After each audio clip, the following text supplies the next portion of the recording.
Alright, back for another beer review, and today I'll be reviewing yet another beer from the Great Divide Brewing Company, and they are out of Denver, Colorado, and this is their Big Yeti, the 2024 release.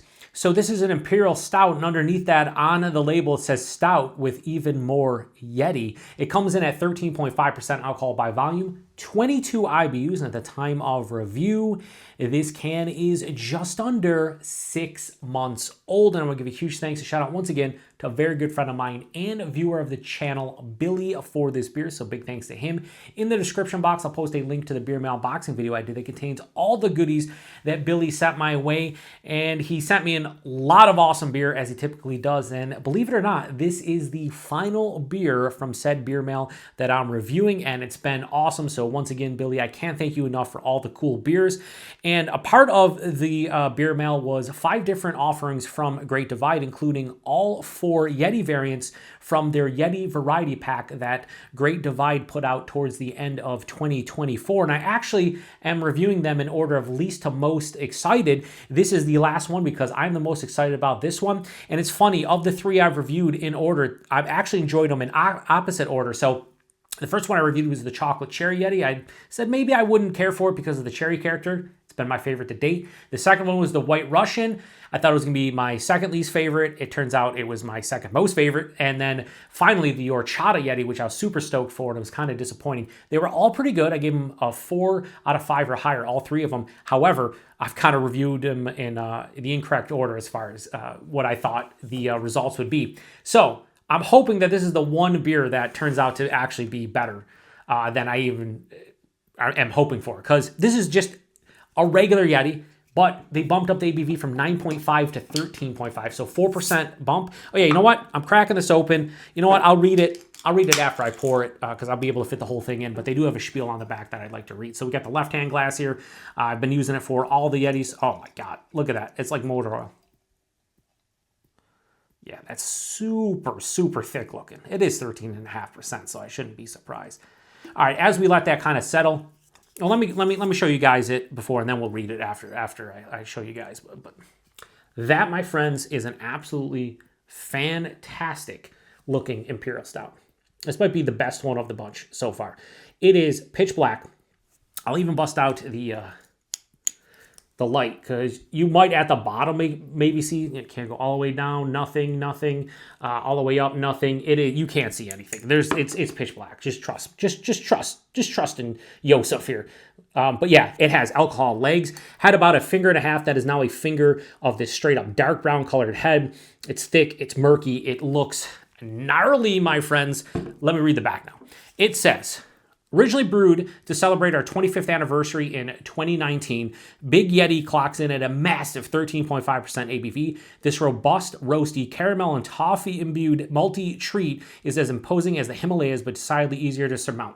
Well-rounded and refined, consider it the elder statesman of the Yeti Clan, but also consider it the most elusive. And you know what? That's why I reviewed it last. It's such a big beer. And they do say 22 IBUs on Untappd. I don't know if that's correct. The base is 9.5 and 75 IBUs. I can't believe they dropped this over 50 IBUs. That sounds crazy to me. But anyway, let's get a nose. It plays the role, it looks the part, the whole 9. Oh my God, yeah, it's roasty. Oh, Jesus. Yeah, it's boozy too. This reminds me of so many old school American stouts, or even old school Russian Imperial Stouts. It's so roasty. You can almost like smell the bitterness. I know that sounds stupid to some degree, but it just has that intense roasted malt, almost borderline on char, and it's wild because it's not barrel aged or anything, but it has like this really roasted charred malt kind of character. Underneath that, very, very bittering chocolate, like a 70 or 80% cacao bar, maybe even 90%. Medium roasted coffee. They're talking about caramel and toffee and whatnot. I'm not getting like a lot of caramelized sugars in here.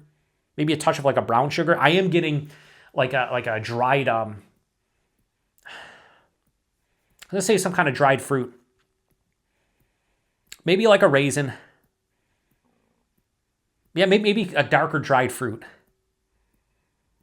Maybe even a touch of vanilla. I don't know what that would be coming from. Probably the malt, most likely. But that has this big emphasis on like this earthy kind of hop character. It's like moderately, as like a moderate, like I know again, I said like you really can't taste, or you can smell, you can't really smell sweetness and like bitterness and stuff, but it smells like this is not going to be your typical 13.5% super sweet Imperial Stout. It smells gnarly. It smells absolutely gnarly. So let's get into it. Cheers, everybody. Thanks again, Billy.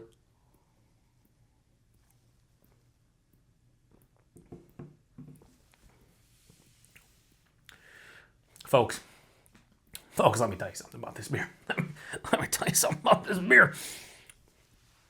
If you are an old school beer drinker who loves your roasty, toasty, intense, malt driven, but also very well balanced and somewhat bitter. What is there, some shit over here?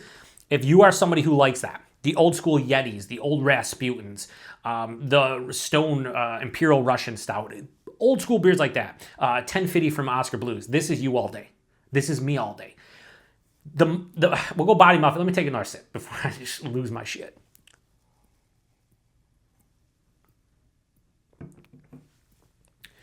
I know it's 13.5%, so when I say this is full-bodied, you're probably like, duh, it should be. You know how many beers that I've drank on this channel that are anywhere from like 12 to 15% that aren't full-bodied or don't seem like it? This is not one of them. It has the same, I think the same kind of texture on the palate that the Sierra Nevada Trip in the Woods Pecan Pie beer I reviewed. I think you'll see them about a week apart. That one seemed like it was going to be watery as soon as it hit the palate, and I was like, oh, that's kind of disappointing. But as it went through and passed through the palate, there's a huge kind of viscosity that was present, and it made up for like the initial impression was like, oh, it's going to be watery. No, that's what's happening here. This is full-bodied. It has a little bit of a thick, chewy, like oily kind of mouthfeel too. So yeah, body's full-bodied, mouthfeel.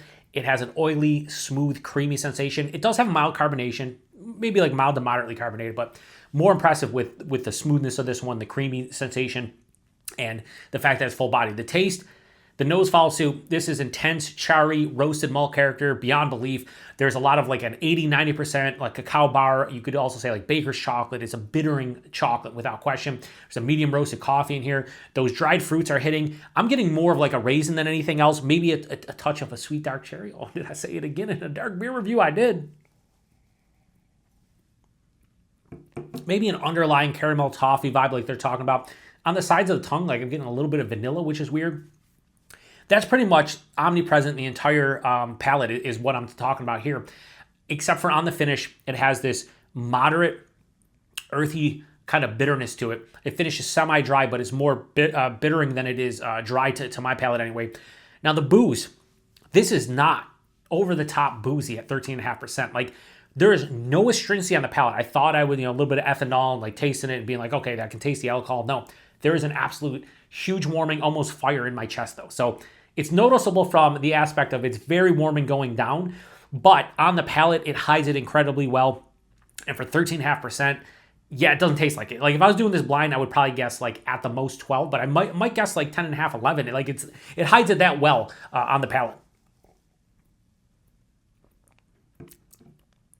Yeah, it's just a joy to drink. This is a no-frills, huge Imperial Stout. That's kind of what their original Yeti was. And nowadays you have to have all kinds of variants and, adjunct this and fruited that and, barrel aged and blah, blah, blah. And those are all great. And I love reviewing them and I love tasting them and I love trying them. But sometimes all you need in life is a big, roasty, toasty Imperial Stout that gives you those chocolate, coffee, a little bit of brown sugar and dried fruit vibes, all coming from the core four ingredients in beer. And that's exactly what's happening here. It's not over the top. It's not like the best tasting Imperial Stout I've ever had, but it's absolutely delicious for what it is. This is an old school beer through and through, and it's exactly what they said. A bigger, like elder statesman of their original Yeti. It's 4% higher in ABV. And I'll tell you what, that 22 IBUs is incorrect as far as what I'm tasting. I'm not saying it's not 22 IBUs. I'm just saying perceived IBUs on the palate. I wouldn't guess this is under like 50. That it has that pronounced moderate bitterness. It doesn't have a huge overbearing sweetness to it, although it is, sweet, rich, decadent. It's not like over the top or anything. It's definitely well balanced from that aspect. So Absolutely great job by Great Divide with this beer. This is fucking fantastic. And by far my favorite of all of the beers in the mix pack. I did save this one for last because I thought that would be the case. And sure enough, unlike the other three, I got this one right. So I'm happy about it. So Big Yeti, the 2024 release from Great Divide. Absolutely zero issues whatsoever. Giving this one right here a... we'll go high 4.5, we'll go 4.6. This is fucking fantastic, without question. Yep. All right, price point availability. Like I said, I didn't pay for it. Billy sent it my way, but I did check online at some places. Looks like they're going great for that variety pack, which was 12 beers. You get 3 of each of the variants. $25 to $29, so you're talking anywhere from just over $2 for a can to, closer to like $2.75, maybe even, like somewhere in that range, right? Like $2.50, $2.75. That's fine. Under $3 for these is insane. Like, great. And I wish we got Great Divide here in the Buffalo, New York area, which brings me to price point availability here in Buffalo, New York. We don't get Great Divide. We haven't for many years. But if you do get Great Divide, you might see this Yeti variety pack. And if you do, check it out. I know a viewer of the channel, Chaz, said that he saw the variety pack turned out to be the 2023 when he tried to pick it up. And it was like everything was over a year old, which isn't a huge issue, I think, with the Yeti specifically, but some of the adjuncts would fall off for sure. But yeah, I mean, it's not a given that just because you get Great Divide, you're going to get the variety pack. But I'd say check their beer finder, see if it's accurate, and check around to your local favorite bottle shops and beer stores and just see. Because if you do get Great Divide and you love big Imperial Stouts, Yeti's fantastic, and it's fun trying all of the variants, so I highly recommend it. So I appreciate everybody stopping by for another beer review here on the Beer Patrol. Huge thanks to Billy once again for that awesome epic mail. It was pretty much, he sent me 4 AleSmith beers that I already reviewed on the channel, but in addition to that, he sent me 5 different Great Divide, 4 different Sierra Nevada. They were all fun to try. This is probably up there with one of my favorite from the boxes, or from the box. Yeah, he sent me 2 boxes in total. Definitely my favorite Great Divide beer that I've had recently. This is fantastic. So they should just like release this every year. And I don't know if they do, but they should release this every year and put it in like a 16 fluid ounce can, or put it in a bottle, or do some kind of special release. I don't mind that. I mean, I like big beers like this in 12, maybe even 8 fluid ounce cans, right? It's the 7.5 ones. But I think a beer like this should have a standalone release as opposed to just being in the variety pack. But that's my own opinion. So I'm going to shut this one down. Once again, if you've had this one before, post the comment section. Till the next one. Cheers.